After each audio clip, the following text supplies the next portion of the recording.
Hello प्यारे दोस्तों, स्वागत है आपका इंटरव्यू क्लासेस में। आज हम बात करेंगे आपके वार्षिक परीक्षा 2021-22 क्लास 9th के मैथमेटिक्स के पेपर के बारे में, जो कि आपके 80 नंबर का। ये जोधपुर ज़िले का है। बाकी ज़िलों में अभी कई ज़िलों में होना है, कईयों में हो गया है। ठीक है, क्योंकि सबका टाइम टेबल अलग है, लेकिन सिलेबस और पेपर पैटर्न सेम है। तो आप देख सकते हैं कि आपके अगर नहीं हुआ तो किस टाइप से एग्ज़ाम होगा। बाकी जिनके पेपर हो चुका है वो अपने सोल्यूशन यहाँ से मिला सकते हैं कि उन्होंने कितने गलत किए हैं, कितने सही किए हैं, किसका आंसर क्या होगा। ठीक है ना। चलिए देखते हैं। फर्स्ट क्वेश्चन है, बिंदु 4, -3 की एक्स अक्ष से दूरी होगी। आपको बताना है कि ये एक्स अक्ष से कितना दूर होगा। तो हम जानते हैं कि एक्स से दूर वाई की वैल्यू होती है। ये है पॉइंट, मतलब 4 है, ये इधर पड़ा है ना यहाँ पे, और वाई है माइनस का इधर, मतलब ये इधर आ गया ये। अब ये पॉइंट पड़ा है ना। अब ये पॉइंट बताइए कि एक्स अक्ष से कितना दूर है। तो आपने कहा एक्स से दूर ये, ठीक है ना, ये दूरी हो गई 3। तो क्या होगा, ऑप्शन बी करेक्ट आंसर। ठीक है ना, माइनस में नहीं होता है इसलिए 3 इकाई 3 यूनिट। ठीक है ना। फिर बोला है कि ए का मान पता करिए। तो आपको बोला है ये हो गया एक्स का मान, ये है वाई का मान, दोनों में पुट कराइए तो ए का मान आ जाएगा 4। ठीक है ना, ऑप्शन बी करेक्ट है। फिर आपसे पूछा है कि त्रिभुज के तीनों कोणों का योग, ये तो यूं ही पूछ लिया। ठीक है ना। अगला देखिए, एक घन का आयतन इतने क्यूब है, 343 सेंटीमीटर क्यूब है, तो घन की भुजा बताइए। तो आप जानते हैं घन की भुजा क्या, ए क्यूब बराबर, ये लिखिए ऐसे। ठीक है ना। फिर इस पे आप क्यूब रूट डाल दीजिए। फिर ये किसका क्यूब है कि ये 7 का क्यूब है, ऑप्शन ए करेक्ट हो गया। ठीक है ना। नेक्स्ट देखिए, प्रथम 5 प्राकृत संख्याओं का योग। यहाँ पे ये हिंदी में गलत लिखा हुआ है, योग नहीं बोला है कि मीन यानी माध्य बताइए। तो प्रथम 5 बोला ना, तो 1 + 2 + 3 + 4 + 5 करिए। फिर कितने नंबर है, 5 है, सबको ऐड करके डिवाइड कीजिए तो सारे होंगे आपके 15/5 = 3।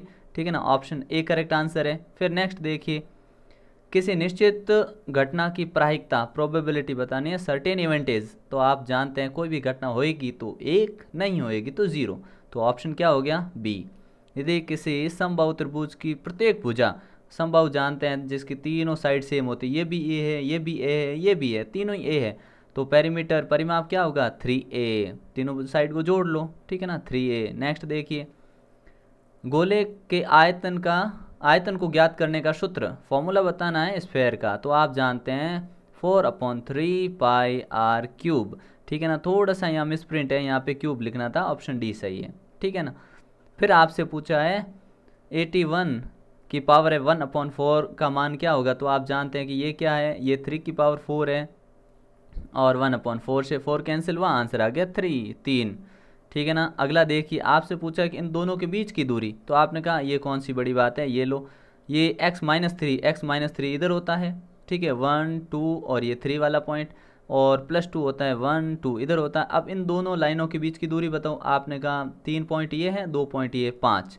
तो बीच का डिस्टेंस क्या हो गया, 5। तो ऑप्शन कौन सा, ऑप्शन है ही नहीं ना, हाँ 5 भर दोगे यहाँ पे 5। नेक्स्ट बोला है कि आप है ना बहुपद में y की वैल्यू बराबर 2 रख दो, आंसर क्या आएगा, हमने कहा 10 आएगा। रख के देख लीजिए। अगला देखिए सवाल, यदि x और y दोनों अपरिमेय संख्या है, ठीक है, तो x + y क्या हो, वो भी अपरिमेय होगी, इरेशनल नंबर होगा। फिर 1 लीटर में घन सेमी कितने होते हैं, 1000 घन सेमी के बराबर होता है, 1000 यहाँ लिख देंगे। ठीक है ना। नेक्स्ट देखिए, आपको बोला है कि ये नंबर है, ठीक है ना, समांतर माध्य इसका 10 है, तो आप x का मान बताओ। तो 16 आएगा। कैसे आएगा, इन सब नंबर को जोड़ दो। आपने कहा इन सब को जोड़ने पे क्या आएगा, इन सब को जोड़ने पे आएगा आपके 34। ठीक है ना, प्लस x बट्टे, और नीचे कितना लिख देंगे, नीचे ये नंबर कितने हैं, 1 2 3 4 5, 5। ठीक है ना, और बराबर में इसका आंसर बोला है कि 10 आएगा। ठीक है ना, आपने 5 को उधर भेजा, ये 50 हो गया, इधर 34 प्लस x है। ठीक है ना, अब 34 को उधर भेजा तो आपके 16 आ गया। ठीक है ना। नेक्स्ट देखिए, एक पासे को फेंकने पर 3 आने की प्रायिकता। भाई 3 तो पासे में एक बार ही होता है। ठीक है ना, तो 3 एक बार होता है, 1 बट्टे, और टोटल नंबर होते हैं 6, तो ये होगी प्रायिकता। ठीक है ना। अगला देखिए क्वेश्चन, दो घात वाले बहुपद को क्या कहते हैं, द्विघात बहुपद कहते हैं, क्वाड्रेटिक। ठीक है ना, क्वाड्रेटिक कहते हैं। ठीक है ना। अगला देखिए, प्रत्येक वास्तविक संख्या एक अपरिमेय संख्या होती है, नहीं भाई गलत है, नहीं होती है। ठीक है ना। रेखा y बराबर 1 सदैव y अक्ष के समांतर होगी। देखो y की वैल्यू कितनी बोली कि 1 है, यहाँ पे पड़ा है, तो ये y के तो ऊपर हुआ, पैरेलल समांतर किसके हुआ, ये x वाला होता है तो इसके पैरेलल हुआ, ठीक है ना, तो ध्यान रखिएगा। अगला देखिए, एक न्यून कोण का पूरक कोण भी न्यून होता है। आप जानते हैं कि 90 डिग्री से दोनों पूरक कोण बनते हैं। न्यून कोण मतलब एक्यूट एंगल, तो जानते हैं कि 90 से छोटे सारे एंगल एक्यूट ही होते हैं, तो ये बात सही है, ठीक है ना, राइट, ठीक है। प्रकार व पटरी की सहायता से ये इतना कोण बन सकता है क्या, आपने कहा हाँ बन सकता है। कैसे, देखो इसका डबल करो तो कितना होता है, आपने कहा 135 होता है, तो 135 हम बना सकते हैं, तो बनाओ, फिर उसका हाफ कर दो, बस आधा कर दो, तो ये पॉसिबल है, बन सकता है, ठीक है ना। अगला देखिए, आंकड़ों की परास ऋणात्मक हो सकती है, बिल्कुल भी नहीं। Range of data can be negative, no, कभी नहीं हो सकती, ठीक है ना। अब ये बोला है कि ये जो है इस समीकरण का हल है, तो देखो x की जगह 2 रख दो, y की जगह 3 रख दो, क्या 7 बनेगा, आपने कहा हाँ बनेगा, तो ये हल है, ठीक है ना। अगला देखिए, घनाभ का आयतन आधार का क्षेत्रफल इंटू ऊंचाई होता है, बिल्कुल होता है। आधार का क्षेत्रफल क्या होता है, L इंटू बी और इंटू ऊंचाई, ठीक है ना, यही तो होता है आयतन, ठीक है ना। अगला देखिए, सबसे अधिक बार आने वाला प्रेक्षण बहुलक कहलाता है, बिल्कुल, सबसे ज़्यादा जो आता है उसी को हम क्या मोड कहते हैं, बहुलक कहते हैं, सही बात है। फिर अब आपके यहाँ से शुरू होते हैं एक एक नंबर के सवाल, 8 क्वेश्चन, ठीक है ना।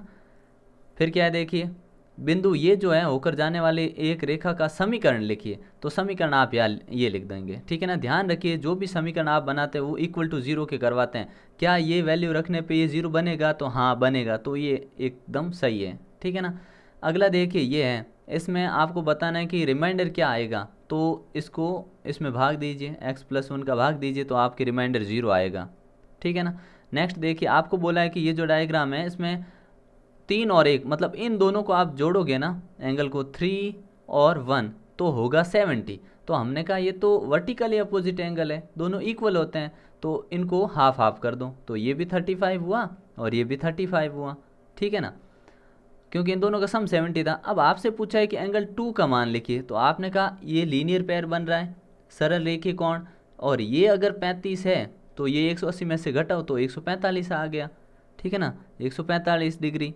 अगला देखिए, एक गोले का व्यास, अच्छा व्यास ये है तो रेडियस त्रिज्या क्या हो गई 3 सेंटीमीटर, इसकी आधी कर दी, 2 का भाग लगा दिया।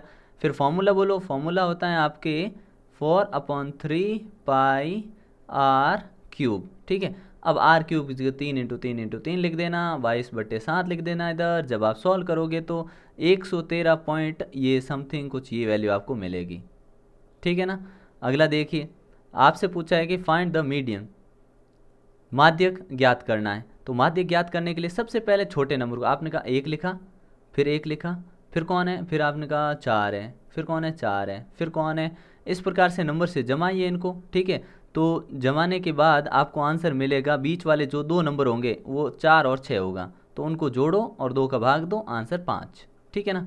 अगला देखिए, 2 सिक्कों को एक साथ उछालने पर आने वाले कुल परिणाम, टोटल आउटकम्स क्या होंगे। आपने कहा हमने उछाला और हेड हेड आ गया, ये भी पॉसिबिलिटी है। हमने उछाला हेड टेल आ गया, ये भी पॉसिबिलिटी है। हमने उछाला और टेल टेल आ गया, ये भी पॉसिबिलिटी है, ठीक है ना। तो इस प्रकार से पॉसिबिलिटीज़ बनती है, ठीक है ना, तो आप ये लिख सकते हैं। अगला देखिए, बोला है आपको कि x का मान बताना, इधर बाहर वाले एंगल का। ध्यान रखिए, जब भी ऐसा हो ट्राइंगल कोई भी, तो हमेशा इन दोनों एंगल का सम ये बार वाला होता है।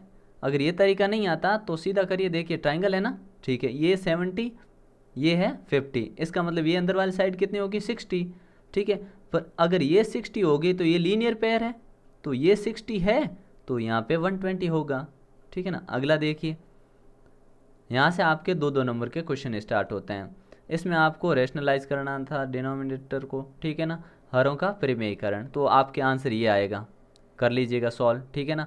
ये इधर 7 + 3√2 प्लस में ना इधर आप 7 - 3√2 अपॉन 7 - 3√2 इस तरह से सॉल्व करेंगे, ठीक है। नीचे फॉर्मूला लगा देंगे, a² - b² = 1 a + b और a - b का, ठीक है ना, आ जाएगा। और इसके फैक्टर चाहिए, बहुत इजी है, इसके फैक्टर करोगे तो ये आंसर आ जाएगा।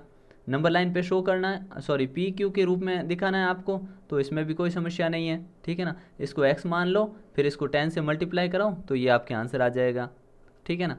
अब यहाँ से जो क्वेश्चन है देखिए बहुत ईजी क्वेश्चन है, सारे बहुत ही आसान क्वेश्चन आए हैं। इसको कैसे करेंगे तो बहुत ईजी है, आपको बोला 7 सेंटीमीटर, ओके खींच दिया। अब क्या लंब समद्विभाजक, मतलब यहाँ से खोलिए इसको, यहाँ पे एक आर्क काटिए, चाप यहाँ से भी काटिए, कहाँ से, इस पॉइंट से, फिर इस पॉइंट से रखिए और ऐसे काटिए, ठीक है। अब इन दोनों को मिला दीजिए, अब ये 3.5 आ गया, ये भी 3.5 आ गया, ठीक है ना। ये हो गया आपका आंसर, बहुत ईजी, 2 मार्क्स, ठीक है ना। अब इसमें भी कुछ नहीं, आपको सिर्फ वैल्यू रखो और आंसर निकालो। आगे वाले सारे क्वेश्चन ऐसे ही हैं, ठीक है ना। क्वेश्चन एक बार आप देख लीजिए, ठीक है ना। थे बहुत इजी क्वेश्चन थे, पेपर बहुत इजी था। ये प्रूव करना बहुत ही आसान, और ऑफलाइन क्लास में ये कई बार कर चुके हैं, कई बार ये सवाल सेम टू सेम हूबहू किताब से उठा उठा के सवाल दिए हैं, डेटा भी चेंज नहीं किया है, ठीक है ना। ये आपका पेपर मैथ्स का, ठीक है। तो मिलते हैं नेक्स्ट पार्ट में, तब तक आगे के एग्ज़ाम्स के लिए ऑल द बेस्ट, और सभी का सोल्यूशन आपको ऐसे ही मिलता रहेगा। तो नए हो तो चैनल को सब्सक्राइब करें, वीडियो को दोस्तों के साथ शेयर करें और लाइक करना नहीं भूलें, ठीक है। तब तक के लिए गुड बाय, जय हिंद, जय भारत।